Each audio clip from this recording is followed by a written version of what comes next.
what must I say? It is a worldwide organization. I think they have about 25,000 members internationally. In Holland, we have 370 members. It is established in 1875 by Blavatsky and Olcott, and in New York. Then they sailed to India, established the headquarters over there, and then it started growing all over the world. And I would like to cite Mrs. Blavatsky on what Theosophy is, if you don't mind. I think the way she says it is so to the point. I'd like to share that with you. She says, Theosophy is a shoreless ocean of universal truth, love and wisdom, reflecting its radiance on the earth, while the Philosophical Society is only a visible bubble on that reflection. Theosophy is divine nature, visible and invisible, and its society, human nature, trying to ascend to its divine parent. Theosophy, finally, is a fixed eternal sun, and the society, the evanescent comet, trying to settle in an orbit to become a planet, ever evolving within the attraction of the Sun of Truth. It was formed to assist in showing to men that such a thing as Theosophy exists, and to help them to ascend towards it by studying and assimilating its eternal verities.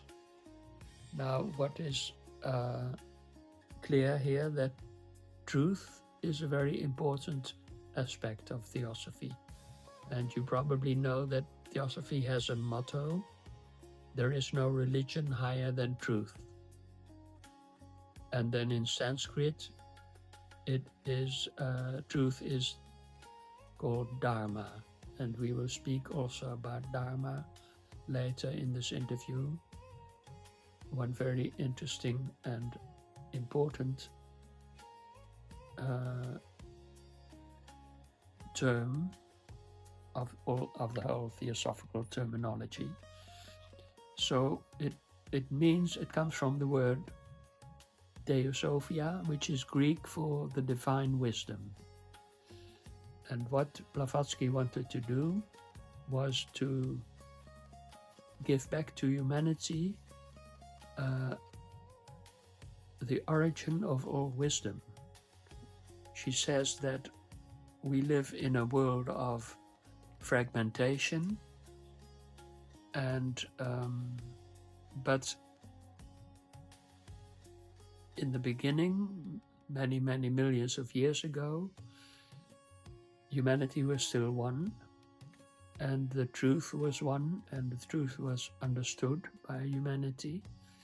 But during the course of the millions of years and centuries, humanity got fragmented, and so did the truth, and different religions appeared, but they all stem from the same white light. It's as if you drop light through a prism, and it first, in the first place, it then spreads out like 7 colors, which you know from physics, I suppose, that experiment. And to study these religions is the second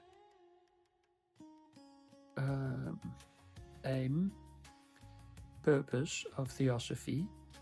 There are 3. First, to form a nucleus of brotherhood.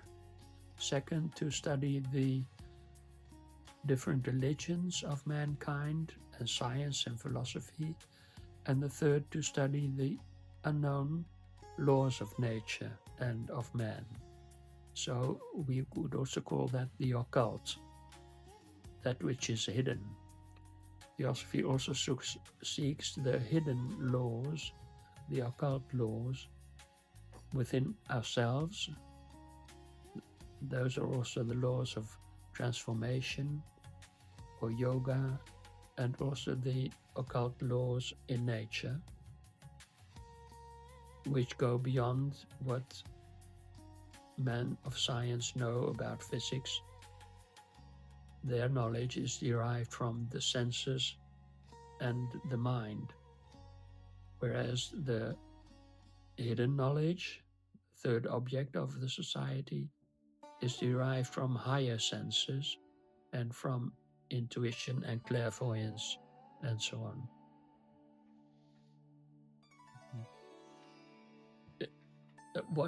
Another important thing which Blavatsky introduced to the Western world was the notion of karma, reincarnation and karma. The Western world, being mainly Christian, didn't have these ideas in the Christian religion, and she found it important to introduce that to the Western mind, and it was received very well by the public. And now the word of karma is even in the normal dictionaries in the Western languages, and people understand, and it's part of their philosophy of life. And so many other things from Eastern philosophy she introduced to the West, and which was eagerly absorbed by the intellectuals of her day. And as such, it has triggered also a great interest in Eastern religions, Buddhism, Hinduism, yoga, and so on, as we have seen in the 20th century, which culminated to the whole New Age movement and so on, and became a new stream into the Western culture. So that's what I can say briefly about Theosophical Society. But what does it mean for me? I'm a seeker. So what I'm seeking for, you could call self-realization, spiritual development, and so on. And I have found that Theosophy is the most helpful of all the systems there are in that quest which I am on. And I am a member of a society because I like to meet others who are also on that quest, so we can share ideas and we can share experiences, and we can also help promote Theosophy, which we value so high and of which we think people can benefit, promote that in the world.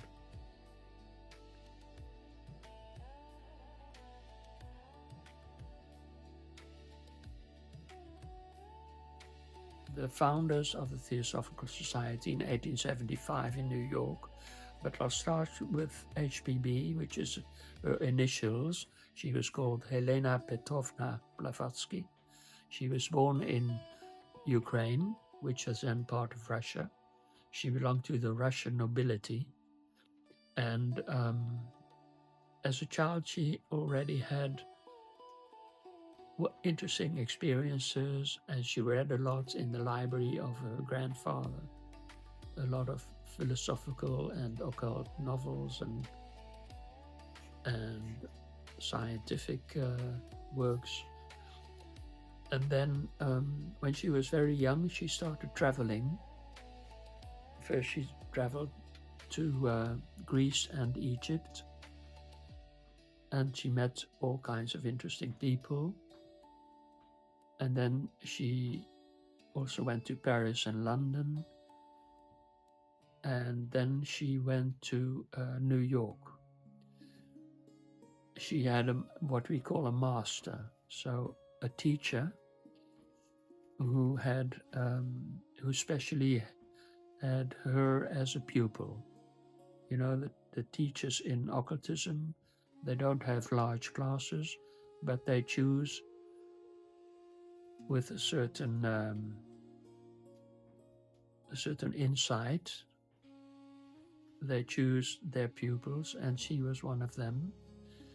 And her master asked her to go to New York in 1874. And she went there, and that is where she met another person called Colonel Olcott. He was an American, and he had been active in the Civil War in the United States, but not in the war itself in the southern states, but he remained in New York and Washington doing administrative work. He was a lawyer, and also he was he had studied the science of agriculture, so he was quite a versatile person and a journalist. And he met Blavatsky when he was in the north of New York. There was a farm, the Eddy farm, where the two daughters were very involved in spiritualism. You know, people in those days had seances. They would sit around the table and then converse with the dead. But we can't do that, of course, so we need people who were especially gifted to do that. And these two sisters were. So all of New York and all the newspapers were interested and went to see that farm where all this took place. And that's where Olcott and Blavatsky met. But then Blavatsky started telling Olcott, actually my mission is much broader than just this seances of spiritualism, but I want to introduce to the West the wisdom of the East, the ancient divine wisdom. They settled in New York and in a 2-room apartment, and there she started writing. She wrote her first book, Isis Unveiled. It appeared in 1877 and was immediately a bestseller. But she was not such an organized mind. She was writing all day, and she was very inspired and had a lot of imagination and a lot of knowledge. But the man who was down to earth and who could organize things, that was Olcott. And they gathered a lot of people from New York, 14 or 17 the group was. And they came together in the apartments many times, and then they decided to organize it and make a society. And one of them came with the idea to call it the Theosophical Society. Theosophy was a term which was known not so very well, but a German philosopher of the 16th century, Jacob Boehme, used it, and also in Alexandria around 300 BC and 380, that period in the Mediterranean, an Egyptian town, when the Egyptians were ruled by Greek monarchs, the Ptolemies, and there it was also an established name. So that found that a good name, and then it went on, and people joined the society, became members. Also people in Europe got word of it and established their branches in Paris and London, also in Amsterdam. But then at a certain point they decided to move to India, Olcott and Blavatsky. And they first arrived in Ceylon, and then they went to India and toured India there, at the headquarters at Bombay, but then later on they established the headquarters in Ajay, which was south of, what was the name? the Portuguese name of that city in those days. Now it's called Chennai, Madras. It was originally Madras. Okay. So those were the two founders and the two presidents, as it were. She was president spiritually, and he was president an organization.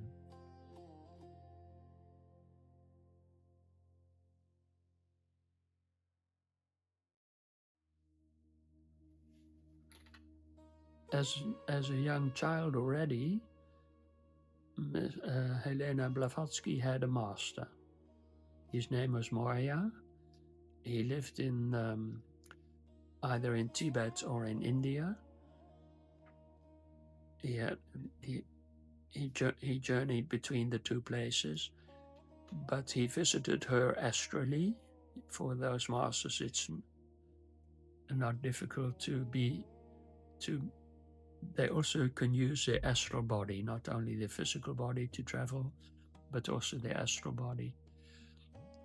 And she met him in the flesh in London when she was 18. And he said,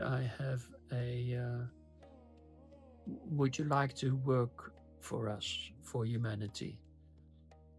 We have interested, and so they asked her. They didn't say, you have to. They didn't make any use of their power or whatever. They let her free, and it had to be her choice. So she said, okay, I will do that, because she was a very gifted person, and there weren't much of those in the Western world, and that's how it started. So when Olcott and Blavatsky lived in New York, the master visited them a few times. So Olcott also got to know them, because there were actually two masters. Moria, Master M, was a master of Blavatsky, but he was assisted by Master K.H. Kuthumi, as someone who spoke the European languages very well. And they asked Olcott and Blavatsky to go to India to continue the work. In India, the masters already had a contact with two Englishmen living there, David Hume and Percy Sinnett. Hume was someone from the government, the English government, because India was an English colony and part of the British Empire, and Percy Sinnett was the editor of a British language newspaper, The Pioneer. And the masters corresponded with Percy Sinnett mainly. Also some letters to Hume, but mainly with Percy Sinnett, Alfred Percy Sinnett. And those letters were not for publication. And Alfred Percy Sinnett could ask questions and they would give answers and so on. So Sinnett was learning a lot about Theosophy. He later on published 2 books from the stuff he learned through the letters, and but still it was all private correspondence. Much later on, I think it was 1925, they were published by Mr. Trevor Barker, who had inherited the whole mass of letters. And Theosophists study them. They are very interesting, and they give a lot of inside information. So besides the books of Blavatsky, Isis Unveiled, and later on she wrote the more famous Seeker Doctrine, Theosophists also like to study the letters of the masters. Can I show you, if I can find it somewhere here? Mm-hmm. No, I don't have it here. I have an English one.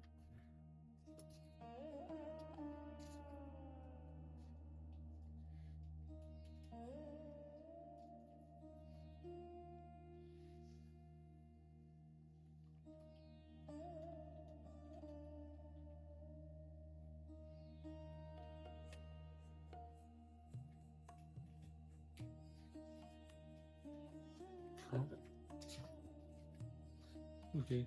No, they are sold. I'm sorry, we don't have one right now, but it's quite a large volume, and but beside of that, already during Blavatsky's life, because she died in 1891, other members of the society were writing, mainly in journals, but also books. And in the first decades, many books appeared, among others by Annie Besant, of which I have a book here, and Charles Leadbeater, and later on Mr. Hodgson, for instance, Geoffrey Hodgson, and later on also American authors came. So much is published in America by Quest publishers, and in Ajar, India, by the Theosophical Publishing House. And we have our small publisher in Amsterdam for the Dutch language.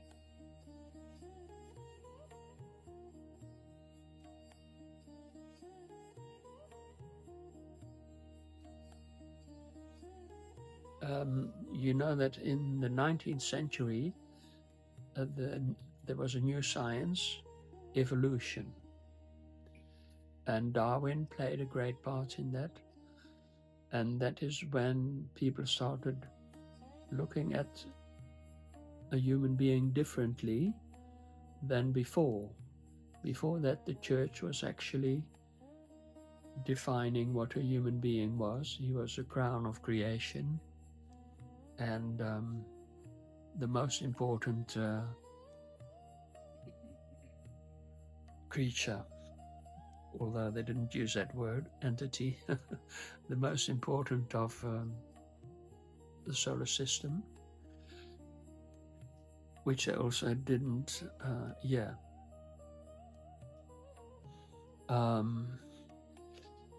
actually, Theosophical Society saw it as her purpose to elaborate on that new idea about evolution.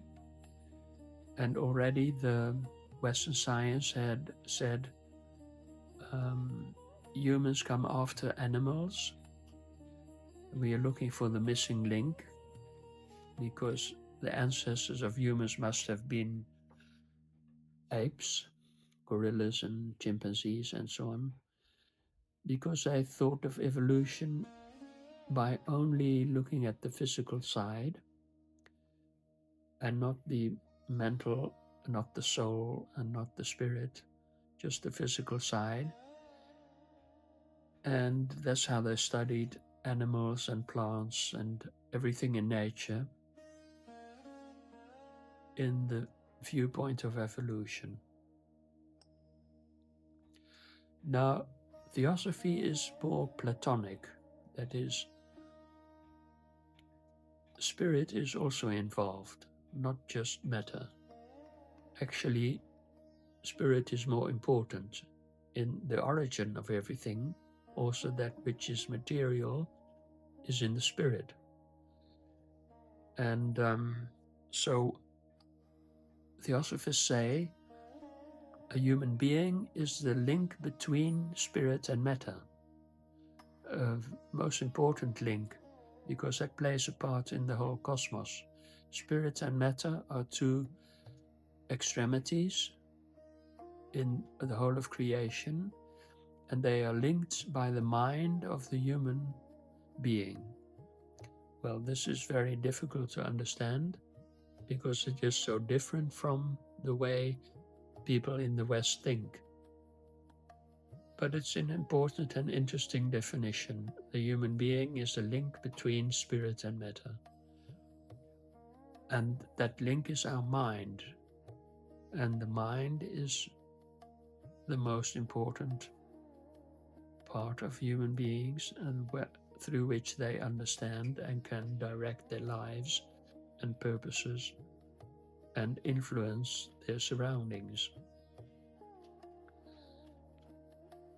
And yes, your next question, what is karma, is also logically followed.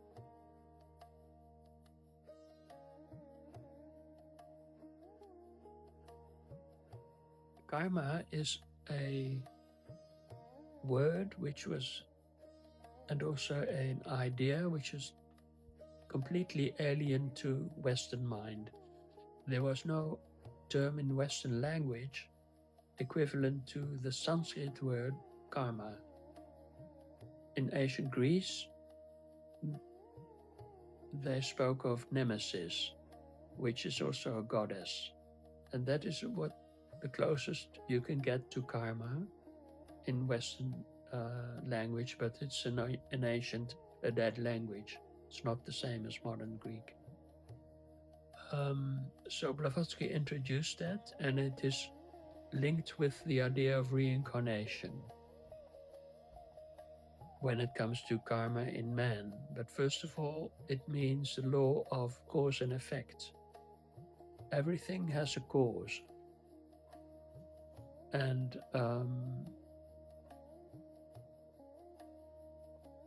so there is always a connection between the thing as it is and what caused it. In other words, also why it became what it became. And in moral sense, it means that you reap what you sow.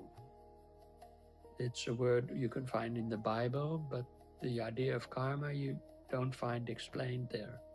But you reap what you sow.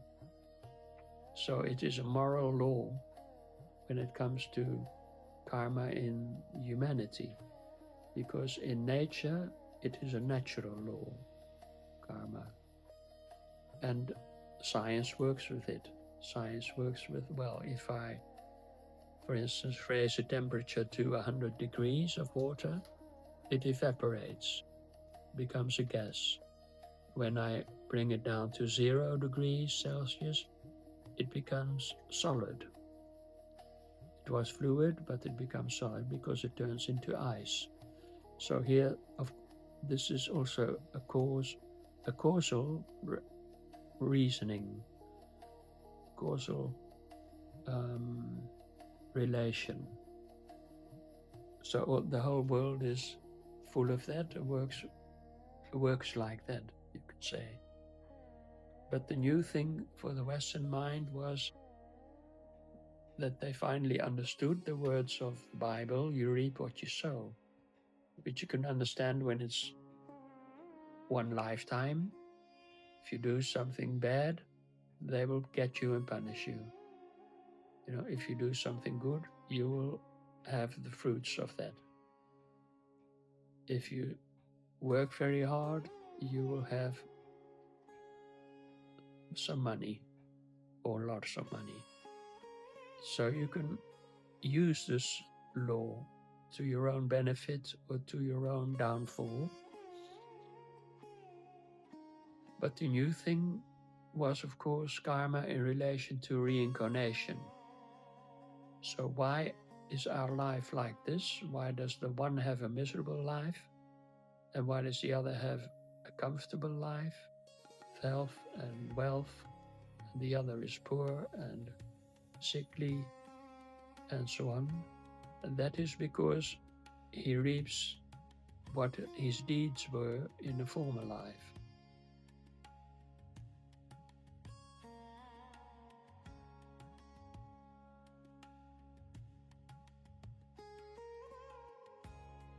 So Dharma is usually translated with 3 words or 4. Law, duty, religion,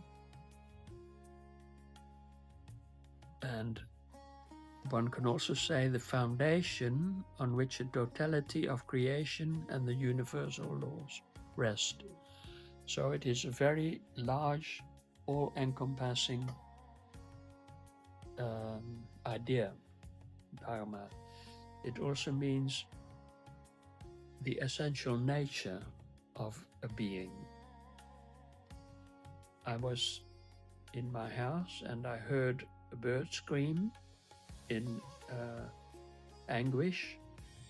So I looked out the window and I saw this beautiful falcon, in his claw a little sparrow.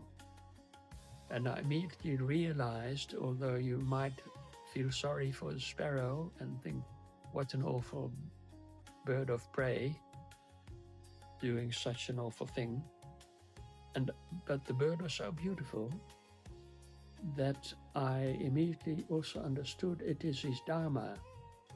He has to do that because that is his nature. You know what I mean? So everything has a purpose in life and in nature. It is what it is, and that is Dharma. So it is our duty to become what we are in essence. That's actually what we pursue all our life. Most people don't take any notice of it, or they are distracted by all the things in life which are sort of teasing them and asking their interest and leading them astray from what is the main and the only real purpose of life. And the only real purpose of life is to realize your Dharma. So your inner nature, to become what you are, to become what you are supposed to be.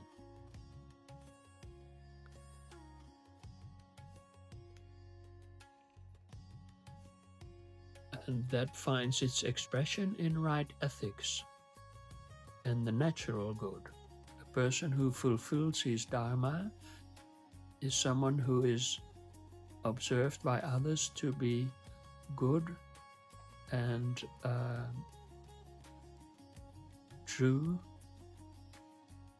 morally high standards, and just and fair.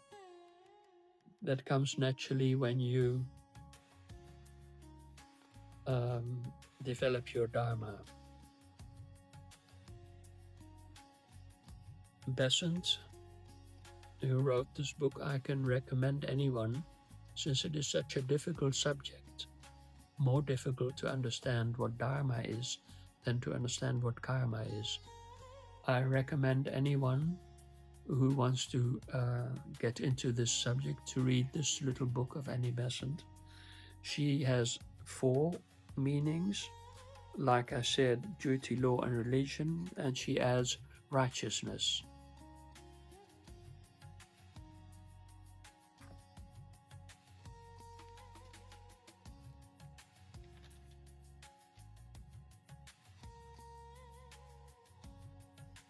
That's what I can say about it.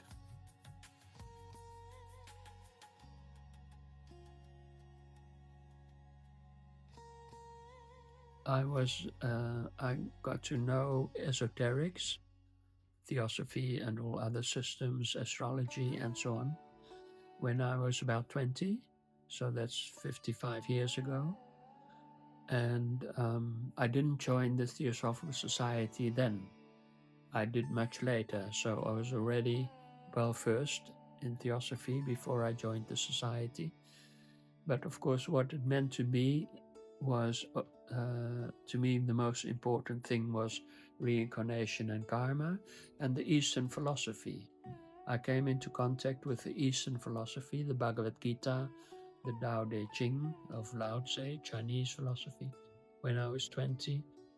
And it appealed very much to me because I was only introduced to the Western philosophy and Western culture during my youth. And then I started studying that, reading about it, and incorporating the idea of karma and reincarnation into my own life. I could understand my own biography better, the things I had to go through. I could understand that those were karma, and to find a way to live. When I read the Bhagavad Gita, I understood how I should conduct my life, how I should relate to my daily work and to the things that happened to me, good and bad.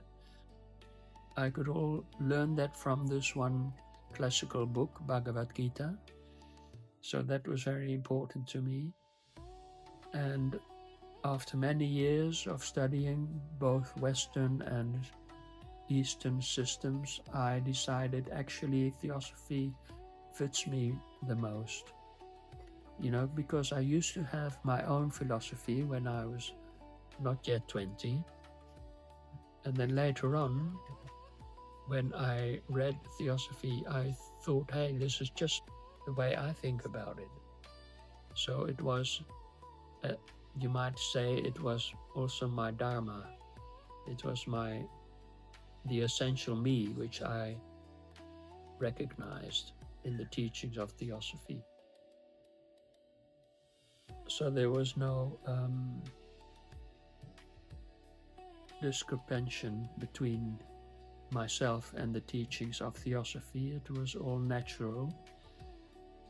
So, you know, with the church before that and with other philosophies, I always had to have discussion because I didn't agree with certain things or I opposed certain things. And with Theosophy, it was actually, I felt completely at ease.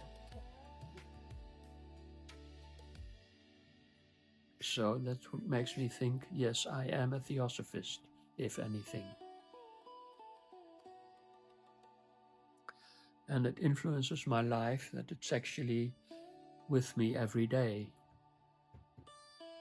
Sometimes I say it's a compass, and you know what a compass is. So you watch a compass to see what the direction is you have to take. It's an inspiration. It's a consolation.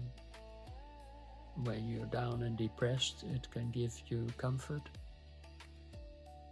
And it's inspiration for your mind. It quickens your mind. It makes you feel enlightened. So that is what it means to me. Yes.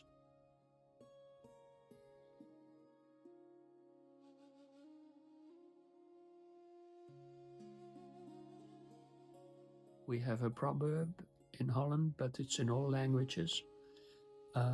If you want to make the world a better place, start with yourself. So, and Theosophy also very much emphasizes the necessity that we work on ourselves. We have to train our mind and our emotions. That's what we have to get hold on. And we have to have high standards regarding our thoughts and our actions. We have to do the right thing. And especially, we have to be unselfish. Selfishness is no way to go when you're a Theosophist. We have to be unselfish, and we have to always be willing to serve our fellow men and the society. And if you live this way, you influence all the people you come into contact with. So you sort of mix your own color with the general color of millions of people. So that is a kind of an invisible feature, an invisible way of making the world better. If all the individuals in the world become better, then automatically the world will become better. That's important. People tend to forget that and think, we can make it a better place if we do this and do that, all kind of great plans, which cost millions of dollars, what governments do. It's very much on the outside, and it's usually big. But we say it's the small, which is on the inside, is more important. And community service, when Annie Besant became president in 1907, she established the Theosophical Order of Service, and that was especially meant not as the Theosophical Societies to study in the first place, but to help humanity, especially in those countries where the large masses were still poor, had no education, had no decent place to live. They lived in ghettos, and they didn't have medical care and so on. In those countries, especially, the TOS is very important, of course.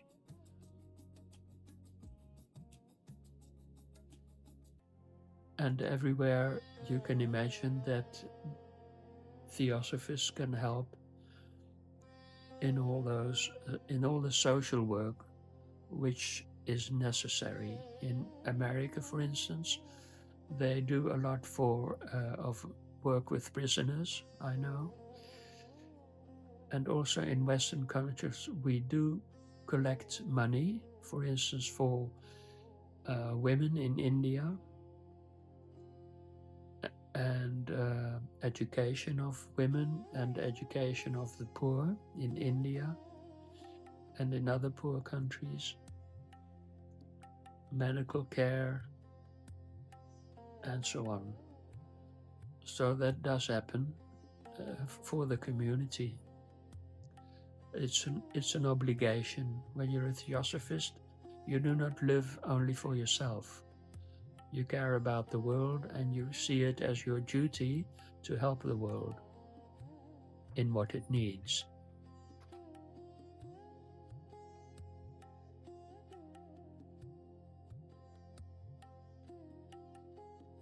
And may I already say 10 and 11, what is God and what is the truth? Because these three questions are similar in that way that actually words can't express that. I can give you some kind of scientific answer about what is love, but you will say, that's not helping me. What is love is you must experience. And what is God? It's best to experience it. You can ask the priest, the church, what is God, and he can give you an answer from the teachings. But does it really help you to understand? Or is it actually what you want to understand is something inside, something mystical, something pure, something about the essence of life, something which comforts you? And the same is truth. Truth is no doubt that 2 and 2 is 4. That's true. 2 and 2 is 5. No, it's not true. And truth is what the judge wants to hear from the perpetrator when he has to confess to a crime. But all these things are relative, and what they really are, with a capital letter, love, God, and truth, that is what your soul can know, not so much as what your mind can know, but your heart and your soul can know what these are. And if you live by them, then you are fulfilling your Dharma, because you are fulfilling the purpose of why you are here.